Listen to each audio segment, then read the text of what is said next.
আলহামদুলিল্লাহ রাব্বিল আলামিন ওয়াসসালাতু ওয়াসসালামু আলা রাসূলিহিল কারীম ওয়া আলা আলিহি ওয়া সাহবিহি ওয়া আহলি বাইতি আজমাইন, আম্মা বা'দ। প্রিয় সাংবাদিক বন্ধুগণ, আপনারা দেখতে পাচ্ছেন যে এখানে বাংলাদেশ জামাত ইসলামীর নেতৃবৃন্দ রয়েছেন এবং একই সাথে আমরা লেবার পার্টির নেতৃবৃন্দকে দেখতে পাচ্ছি। আমরা মূলত বসেছিলাম একসাথে, দেশের বিদ্যমান পরিস্থিতি নিয়ে আমরা কথা বলেছি এবং দায়িত্বশীল সংগঠন হিসাবে আমরা আগামীতে কি করতে পারি সেগুলো নিয়ে আমরা কিছু পরামর্শ করেছি। এও আপনারা জানেন যে আমরা 20 দলীয় জোটে দীর্ঘদিন একসাথে কাজ করেছি। যদিও বর্তমানে আমাদের সেই জোটটি সেভাবে নেই, কিন্তু আমাদের পারস্পরিক সম্পর্ক রয়ে গেছে। এটার চেয়েও বড় কথা হলো, যারা রাজনীতি করেন তারা দেশের জন্য, মানুষের জন্যই রাজনীতি করেন।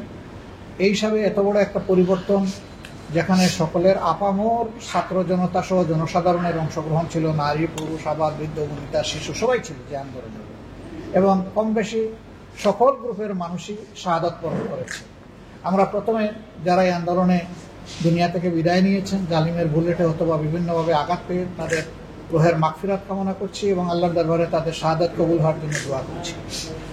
সুখ সন্তপ্ত পরিবার যারা আছেন, আল্লাহ যেন তাদেরকে সবরে জামিল আতা করেন সেই দোয়া করছি। আহত যারা আছেন, আল্লাহ তাআলা তাদের সকলকে পূর্ণ সুস্থতার নিয়ামত দান করুন, এটা দোয়া করছি। তো আমরা যেহেতু একসাথে দীর্ঘদিন এই বাংলাদেশে কাজ করেছি এবং ইনশাআল্লাহ আগামীতে আমরা করব, আমরা সবাই একমত যে দেশের ভালোর জন্য যা কিছু প্রয়োজন আমরা মিলেমিশে পারস্পরিক সহযোগিতার ভিত্তিতে, শ্রদ্ধা এবং ভালোবাসার সম্পর্কের ভিত্তিতে আমরা সামনের দিকে আগাবো ইনশাআল্লাহ। আপনারা আমাদের সাথে অতীতেও ছিলেন, এখনও আছেন। ভালো কাজে, দেশ গড়ার কাজে আমরা আপনাদেরকে আশা করি যে সবসময় সঙ্গী হিসাবেই পাবো। এই কথাগুলো বলে আমি আপাতত এখানেই শেষ করছি। সবাইকে ধন্যবাদ। আসসালামু আলাইকুম। আজকে বাংলাদেশ জামাত ইসলামীর মহতারাম আমির ডাক্তার শফিকুর রহমান সহ জামাত ইসলামী নেতৃবৃন্দের সাথে আমাদের লেবার পার্টির আলোচনা হয়েছে।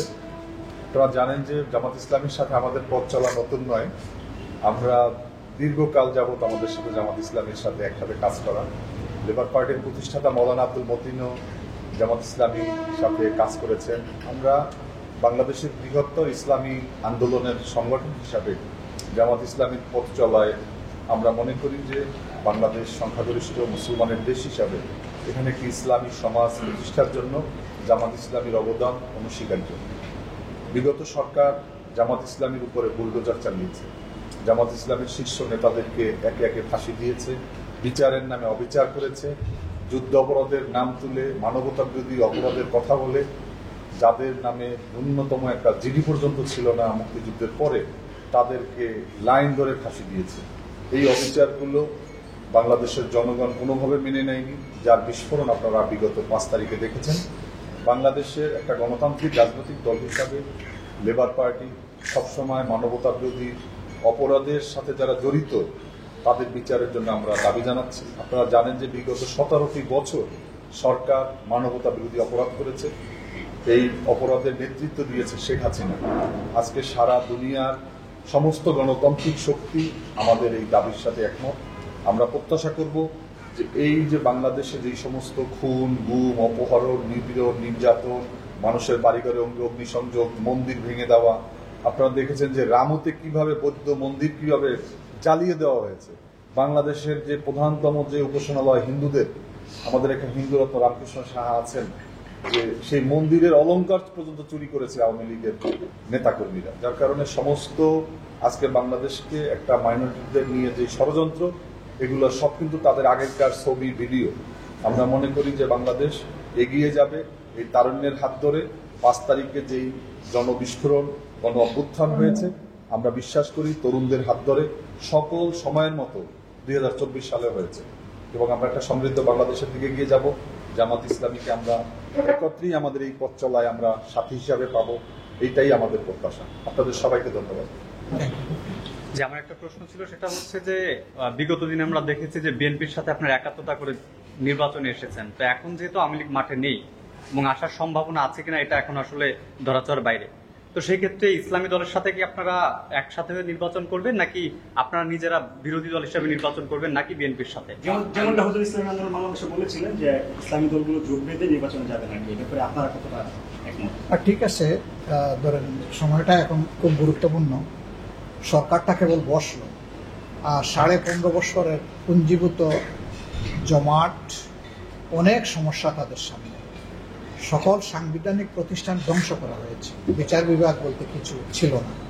তারপরে নির্বাচন কমিশন কি আপনারা জানেন, এমনকি মানবাধিকার কমিশনের কি অবস্থা এটা আপনারা জানেন, অডিটর জেনারেল অফিসের কি অবস্থা সেগুলো আপনারা জানেন। সবগুলো প্রতিষ্ঠানকে ধ্বংস করে ফেলা হয়েছে। গোটা পুলিশ বাহিনীকে একটা লীগ বাহিনীতে পরিণত করা হয়েছিল। আবার সিভিল সার্ভিসে যারা আছেন অনেকেই তখন মনে হয়েছে যে দলীয় নেতা হিসেবে ওনারা পারফর্ম করছেন। তো সেই জায়গাগুলো আগে তাদেরকে ঠিক করার সুযোগ দিতে হবে। এই ঠিক করার সুযোগ দেওয়ার পরে যখন উপযুক্ত পরিবেশ সৃষ্টি হবে, তখন দেশের ভবিষ্যৎকে সর্বাধিক সর্বোচ্চ গুরুত্ব দিই, যা দরকার আমরা সেভাবেই সিদ্ধান্ত নিব। এখনই আমরা বলতে চাচ্ছি না এই সরকারের টেনিয়র কতদিন হওয়া উচিত, এখনই বলতে চাচ্ছি না নির্বাচনে আমরা কী শেপে অংশগ্রহণ করব।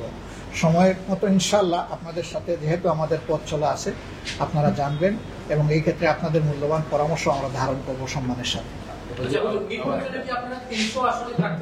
সেটাও সময় আসেনি, সেটা সময় আসলে আপনারা দেখতে পাবেন। বিএনপির সাথে যে সকল সমমনা রাজনৈতিক দলগুলো নির্বাচন বর্জন করেছে, আর নির্বাচনে যে সকল আওয়ামী লীগের সাথে যোগ দিয়া যে সকল দল নির্বাচন করেছে, এবং আমরা দেখতে পাচ্ছি যে এখন কিন্তু শেখ হাসিনা দেশে নেই, এবং নির্বাচনে জয়লাভ করার পর দেশে মানে যা ক্ষতিগ্রস্ত করা হয়েছে, এখন তাকে শেখ হাসিনাকে দেশে আনানোর জন্য আপনাদের রাজনীতির কোন ধরনের পদক্ষেপ আছে কিনা, এবং কতদিনের ভিতরে মানে আমরা বুঝতে পারছি আপনার প্রশ্নটা, ধন্যবাদ।